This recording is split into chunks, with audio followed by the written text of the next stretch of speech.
Hi, it's Steve Hargadon. It's the morning of day 4 of the Global Education Conference, and we are having a blast. Thank you so much for being here. We have back-to-back keynote speakers this morning and through much of the day. What a delightful thing to have Bill Kist here. I keep calling you Bill, but should I be calling you William? Well, you know, my stage name is William, but please call me Bill. Either way, Bill, it's really fun to have you here. You have a new book out. You're talking today on the global school, connecting classrooms and students around the world. Really delighted to have you here. Thanks to our conference sponsors this year. Just terrific support and enthusiasm from everybody involved. A special shout out to IRON for the terrific support they've been this year. This is a chance for those who are participating live to indicate where they're participating from. Look to the left of the map for the star, double click on it, click on the map, maybe give a shout out in the chat, letting us know where in the world you are. If you're listening to the recording, thanks so much for taking the time to do so.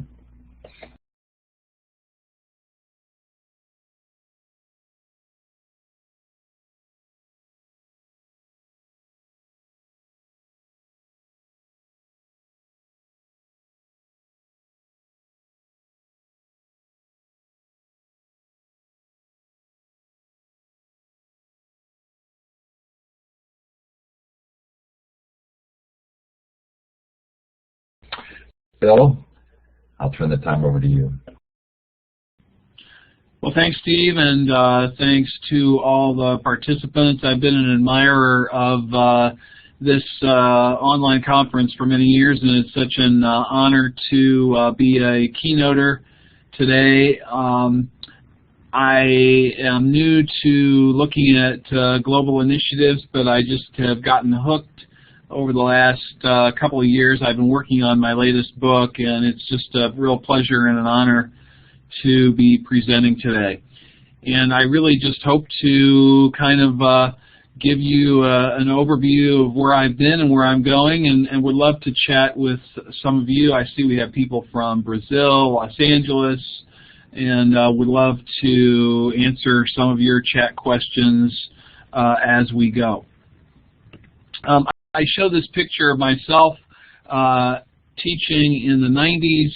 I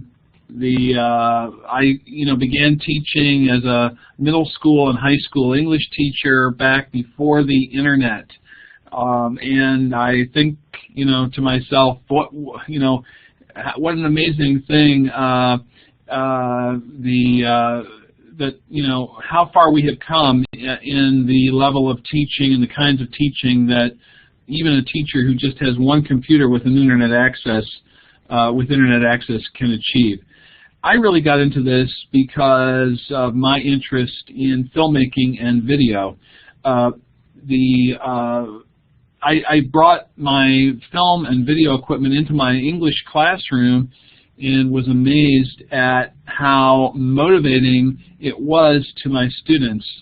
I was a classroom teacher for about 7 years, and then I became a curriculum consultant for a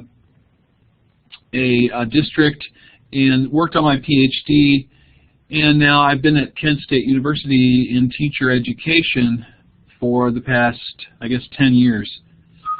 My interest in video and film in the classroom really was my entree into looking at technology and how to bring non-print media into the English classroom. Little did I realize that we would be soon enough getting our kids into screens in a completely different way. This picture is from a project that I have been researching now for about a year, in which the district is giving their students iPads, and I should say these are kindergarten students. So this is a little boy on the first day a year ago in which he was given an iPad.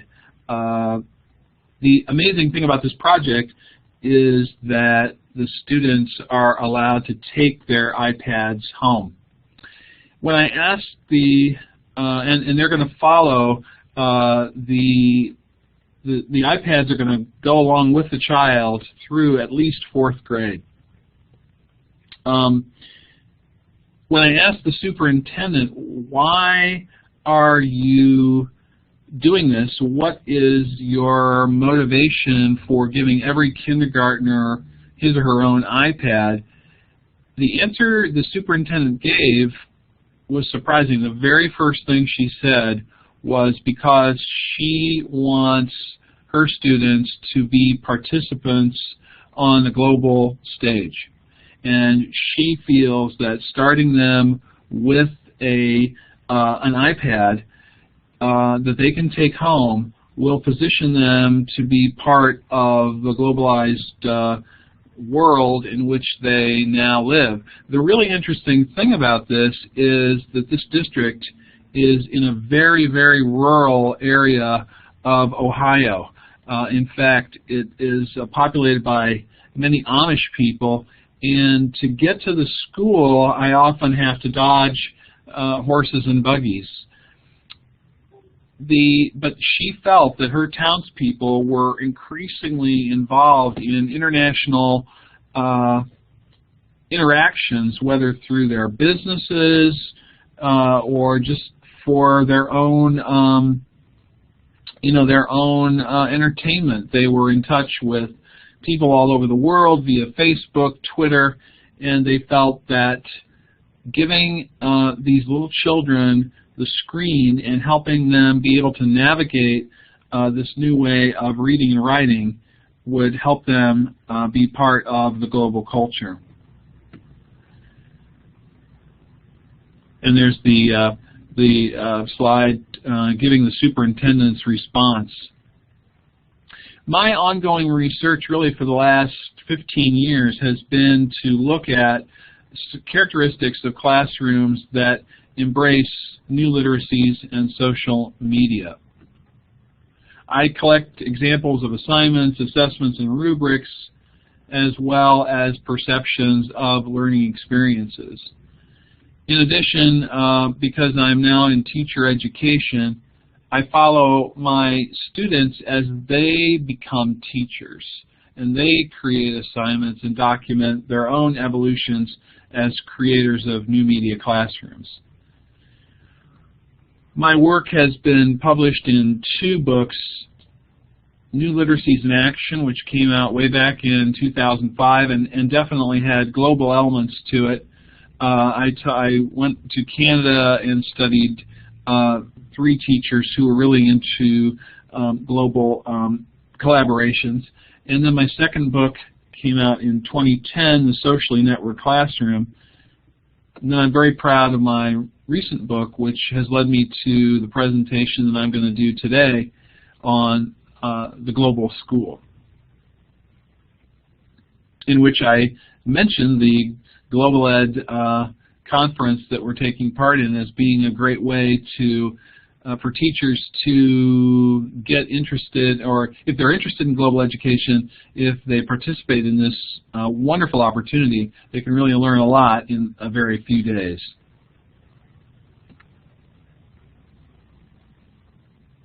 The thing that I've noticed as I have been working and interviewing teachers that are involved in international projects is that I've found that it's really more about the mindset of the teacher, and it's not always about setting up international collaborations with students. It's more about giving students practice reading and writing in these new ways in which they'll need to be able to do this if they want to participate in a real global culture. And certainly if you needed any justification for doing international education, you would have many, many places to look, including the Common Core, Partnership for 21st Century Skills, and even the ACT College Readiness Standards. I mean, I think they've all been influenced by the work of Tom Friedman and others who talk about the flat world that we're living in, and if kids are not able to negotiate this flat world, they're going to be left behind. We know that, the sad thing is that we know that a lot of kids are networking outside of school. I say sad in that they're not networking in schools as much. The Pew Internet Project has just done a fantastic job of keeping track of the trends, and we know that 73% of wired American teens now use social networking websites.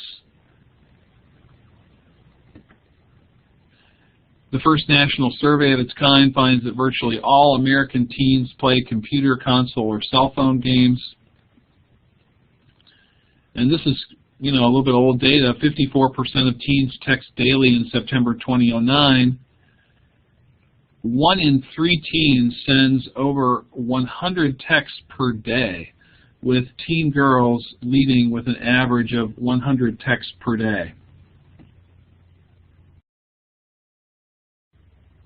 I also like to point out this study, which is more recent, came out last summer, summer of 2011, just talking about some of the positive aspects of being involved in social networks. They found that Facebook users are more trusting than others, they have more close relationships, they're more politically engaged, and that Facebook often revives dormant relationships. And I tell the story of being blown away the first year I was on Facebook and being contacted. I allow former students to friend me, so if there are any former students out there, if you want to friend me, be my guest. But I, had a few former students friend me, and I was just blown away by the birthday greetings that I received on my birthday. I never would have received birthday greetings, if it weren't for Facebook. So, I mean, the likelihood that a former student is going to even know when my birthday is very little. And, the idea that a former student would go to the store and buy a greeting card and even know my home address means that Facebook is actually responsible for improving the quality of my life and reviving dormant relationships. I think this is a startling statistic from Don Liu. As of 2006, people under 18 spend more minutes a day reading from a screen than they do reading from a page. So if this is the case, I wish we saw more reading and writing on a screen in our American schools. I still believe that we can use a fairly traditional paradigm, however, when we think about these activities. I think it's still about engaging students before they read and write, during the reading and writing, and after reading and writing.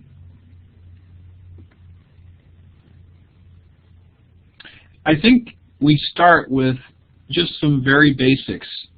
For teachers who are interested in looking at international collaboration, it's almost like teaching little kids to read and write. We start with some of the very, very basics, and obviously one of the basics is how to stay safe online. One of the things I know that we're talking a lot about in teacher education now is helping the pre-service teachers think about creating a professional account on Twitter, Facebook.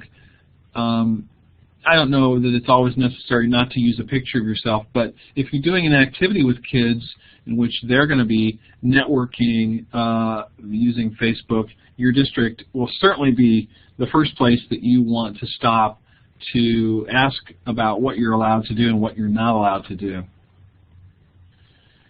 I think another basic that is often neglected is simply requiring students to embed hyperlinks in some assignments.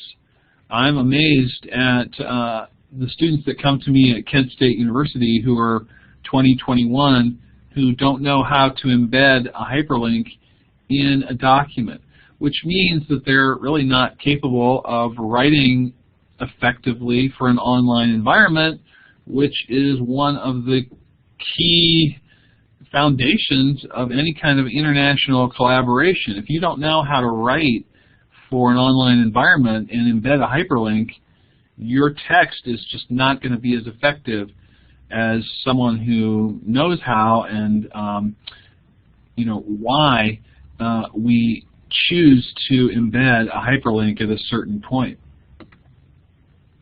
A very simple assignment that I talk to my students about is just giving their students a poem or any kind of text and assigning their students to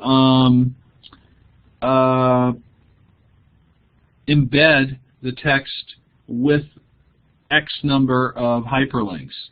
So for instance here, if you clicked on Robert Frost, it would take you to the Robert Frost homepage. Here's a bit of a social studies text, and it's the same thing. You give any text to a student and simply assign him or her to embed the text with hyperlinks. Again, you'd be surprised how many kids, and by kids I mean 20, 21, 22, that I get at the university level don't know how to do this. Another very simple skill that I think is pretty necessary for students is how to manipulate images. Simply copying and pasting an image. You'd be surprised, again, these so-called digital natives, they may be adept at sending 100 texts a day, but they don't really know how to copy and paste images. And a very simple assignment that I do with my students is having them keep image journals that go along with vocabulary words. Instead of just regurgitating some tired dictionary definition, why not have them copy and paste images that they find that match the words they're studying. Again, I think this makes them more fluent readers and writers on an international stage.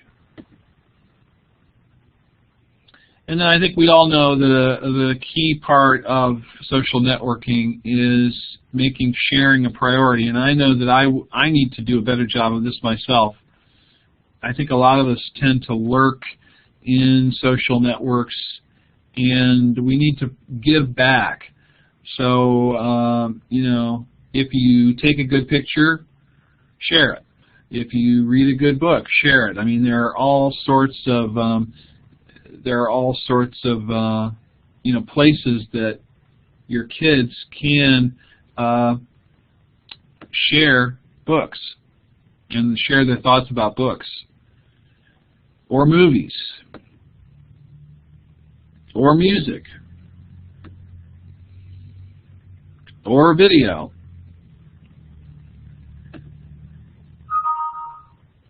The bottom line is that this is another basic that I think we need to help our kids with to really get everything they can out of social networking.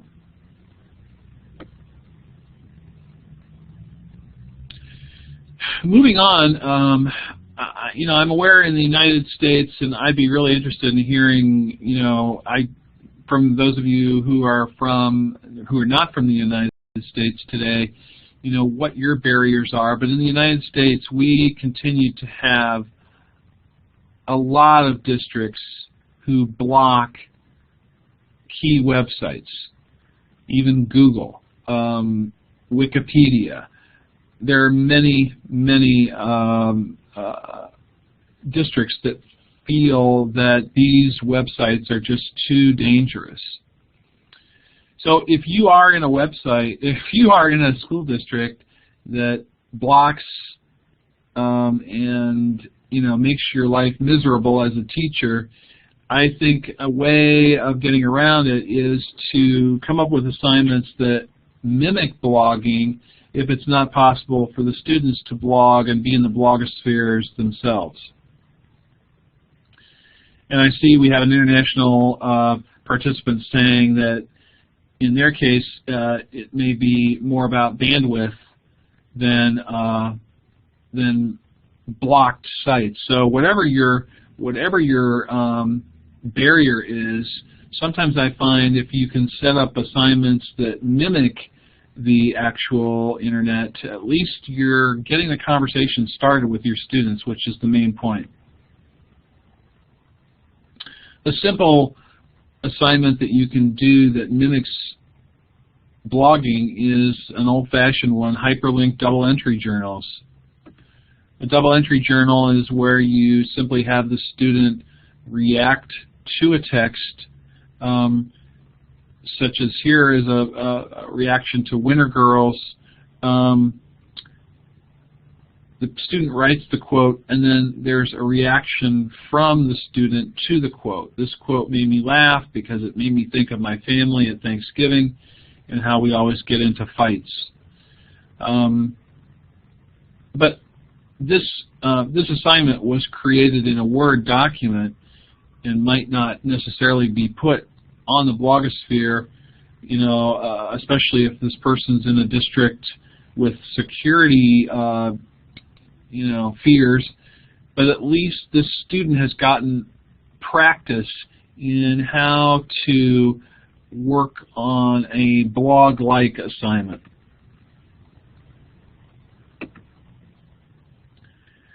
I also think doing face-to-face activities that involve principles of digital reading and writing and social networking are important. And obviously, it's impossible for me to demonstrate some of those with you here in an online environment. But if you read Chapter 2 of my book, The Socially Networked Classroom, there are many examples of face-to-face activities that get at the principles of what it means to be able to read and write in a digital age. Here are a couple of those, and again, you'll just have to check out my book, Chapter 2 of the Socially Networked Classroom, for these activities. Again, a simple way, if your district is not really allowing you to really be in the blogosphere or have your students blog, something you could do as a teacher would be to choose a certain number of international blogs with the expectation that students will read these blogs. They'll get exposure to an authentic international perspective, even if they're not allowed to comment on them or leave their own posts. Of course, another simple thing would be to use Google News to find multiple stories covering the same event. Certainly we have many examples currently in the news that would be perfect for this assignment that may be covered in different ways depending on the country of origin.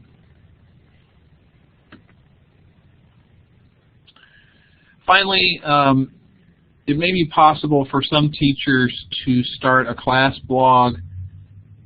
In this class blog, perhaps the teacher and students could blog about a virtual field trip you're taking.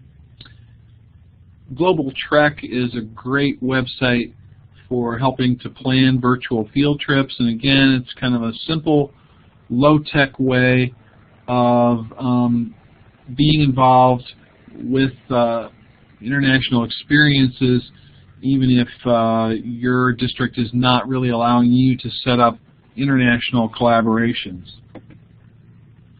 Google Earth can also help you and your students visit international locations, and I interviewed a local teacher here in Ohio who was really doing an interesting assignment in which they had a friend of one of the students was visiting from, I believe it was France, and they asked this woman's permission, but they used Google Earth to find her home on, via Google Earth, where she worked, where she shopped. I mean, it sounds a little bit creepy, I suppose, but it was a way for the students to really get an idea of where this woman lived, how she went about her life in France.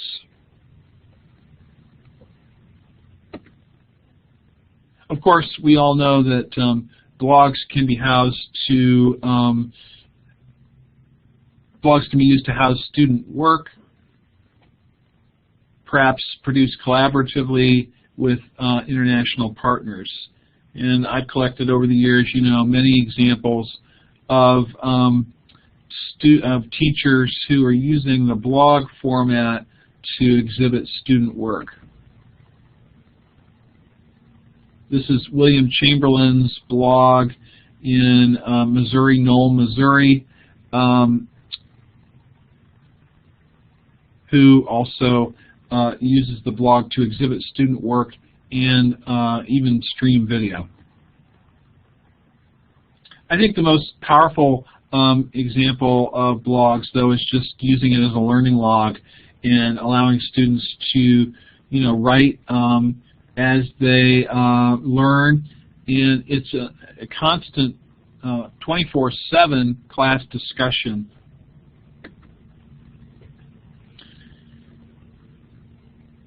I see there's a question here. Jennifer's asking if there are any meetup or clearinghouse websites, and then Lucy saying right here, but then also later in my PowerPoint I'm going to give you some other examples such as the ePals, and yes, there are many different examples.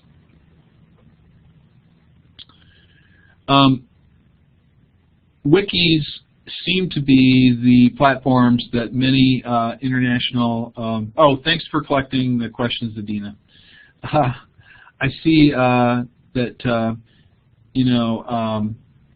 many teachers who are interested in international collaborations are using wikis to set up these vast projects, whether they are set up in some teachers set them up in the form of literature circles. If you're familiar with the work of Harvey Daniels, he has set up different roles that people play in literature circles, whether they're the vocabulary enhancer, and you can see a wiki lends itself by having individual pages set up for the different jobs in a literature circle. So if you want, for example, to read a common text with folks from across the world, you could structure it in the form of a literature circle on a wiki. Here is a similar type of project where students are learning about literary criticism in a wiki format. And then, of course, wikis are great for simply housing portfolios. Here is one of my students' reading portfolios in which he is keeping track and displaying what he is reading.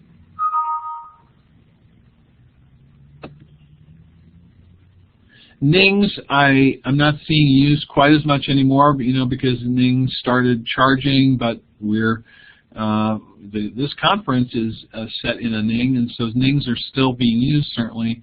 And many teachers have set up international collaborations using NINGS, and this is one that was centered around Tale of Two Cities the book Tale of Two Cities, and the students took on roles of different characters. I think many teachers are realizing too that, you know, the old-fashioned blogs, by old-fashioned I mean, you know, just, you know, like from 10 years ago, are maybe falling out of fashion in the sense that people maybe don't have time to read through real lengthy blog posts. So we're all kind of transitioning to microblogging. And you know, some prime platforms for microblogging obviously are Twitter, Facebook, and Pinterest. I think I'm seeing some teachers set up Twitter as a back channel, and this can be done internationally as well. In other words, if students are listening to a common lecture that's being videotaped, or that's, I should say, that has been videotaped and is being projected, the students from across the world could function as a back channel using Twitter. Of course, you know, one drawback with this from an international perspective, and I think often prohibits real live synchronous international collaboration, obviously, is the time zone issue. It's kind of difficult to set up a live back channel when you're dealing with you know, classrooms that may be several time zones away.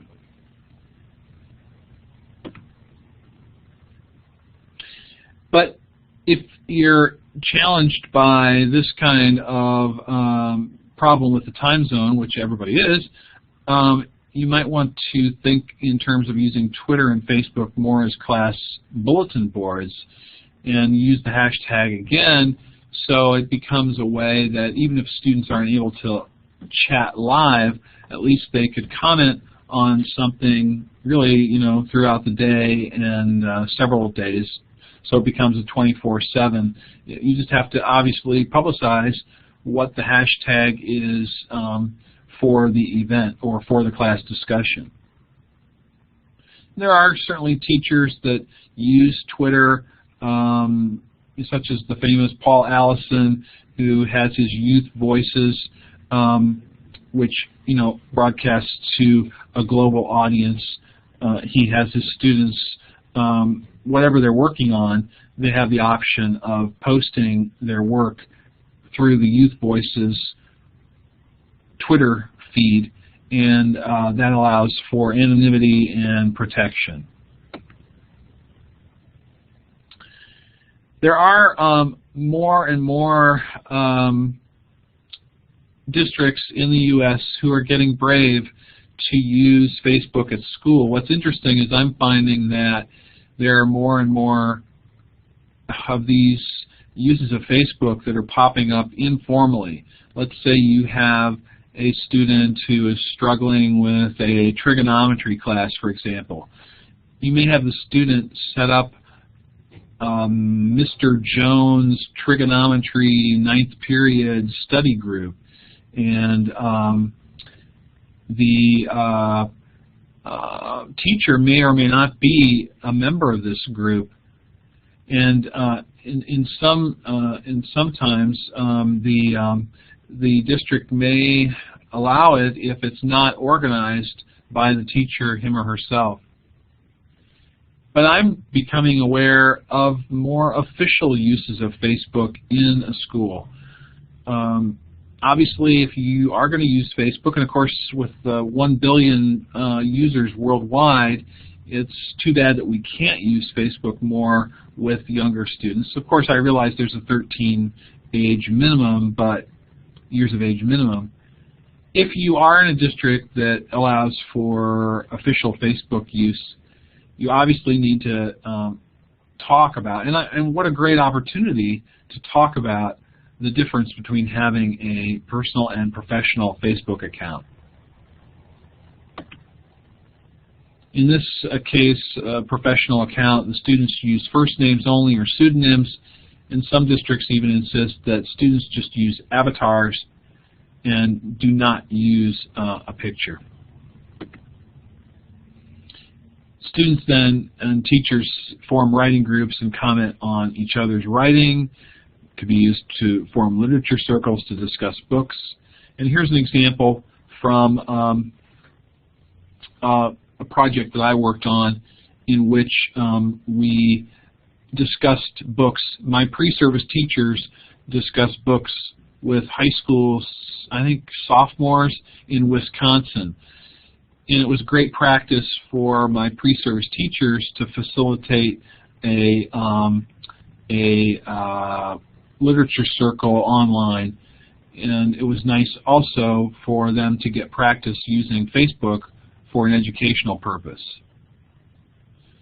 And I see someone's suggesting My Big Campus instead of Facebook. There are many, many, examples of so-called intranets that could be used.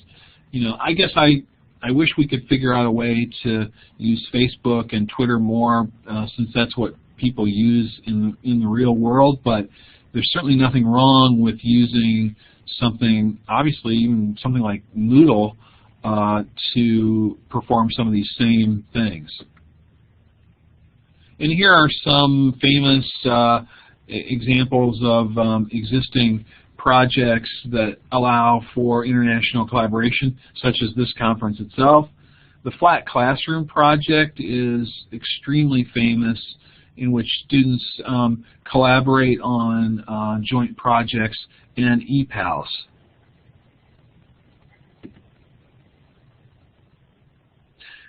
That brings me to the close of my formal presentation.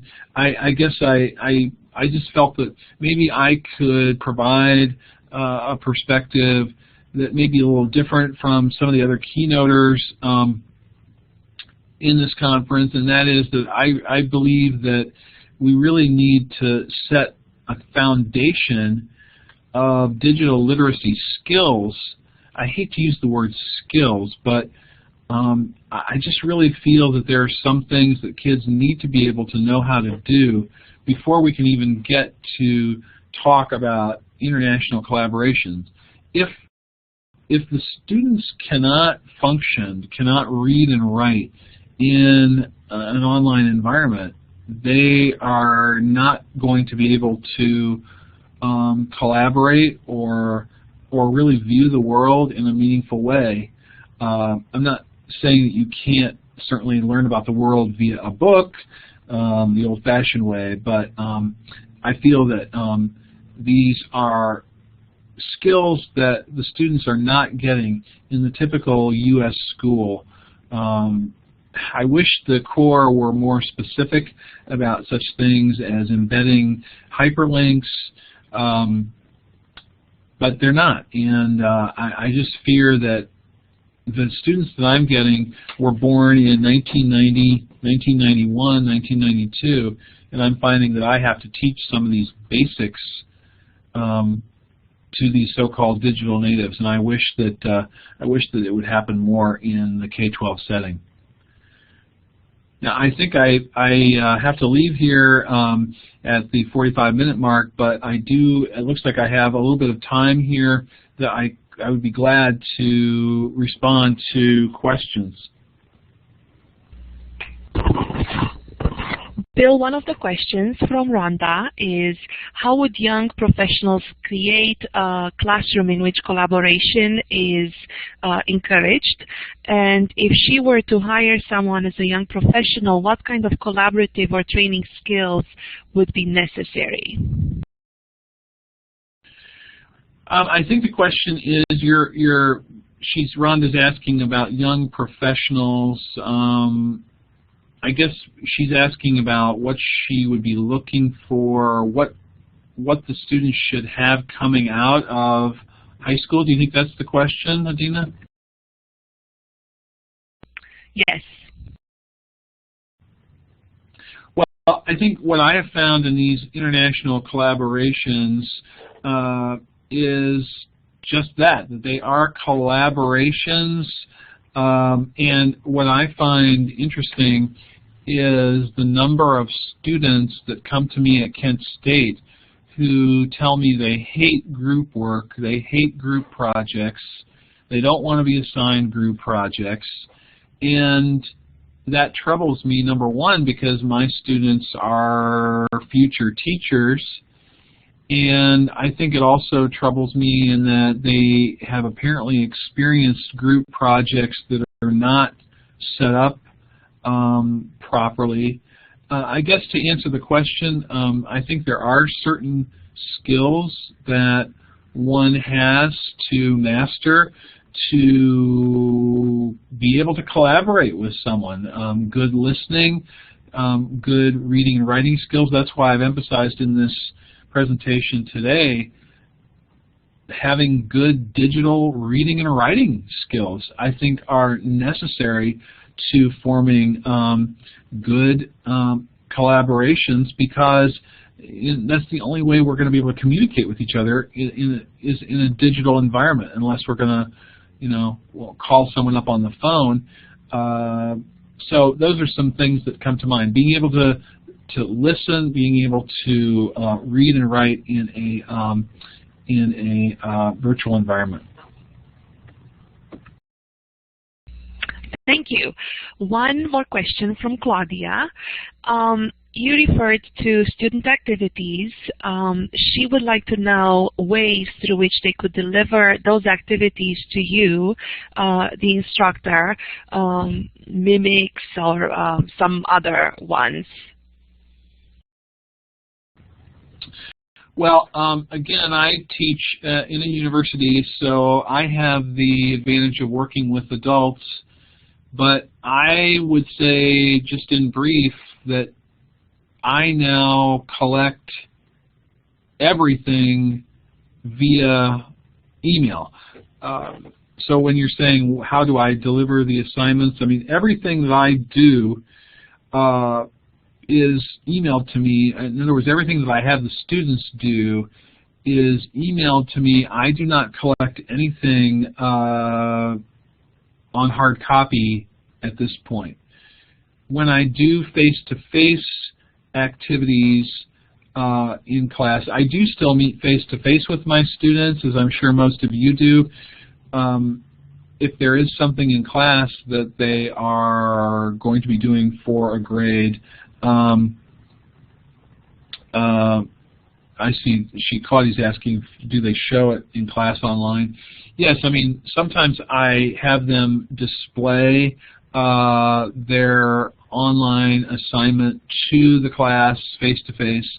I would say my classes now are pretty much, I would say 60-40 face-to-face versus 40% online. Again, at the university level, I have the luxury of being able to structure it the way I want. So in some cases, students are displaying their work completely online. In other cases, they may be showing it to the class live, face-to-face, and kind of walking them through it on a big screen.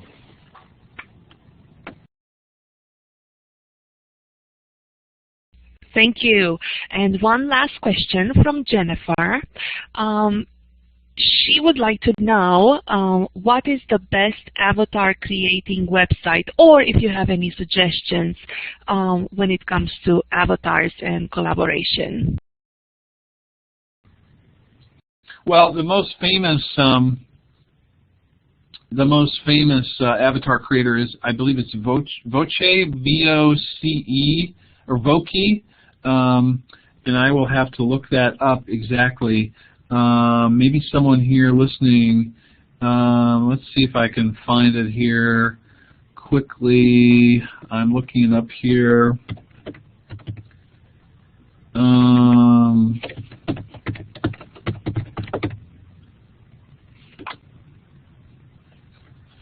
I'm not finding it, but I believe it's I'm not finding it right now, but I believe it's Voki, oh, there we go. Dina, you got it, voki.com. That's it.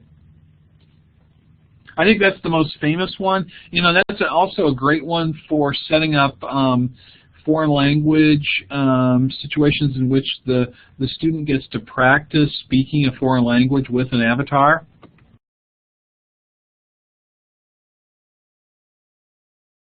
Very nice. I didn't know about this one.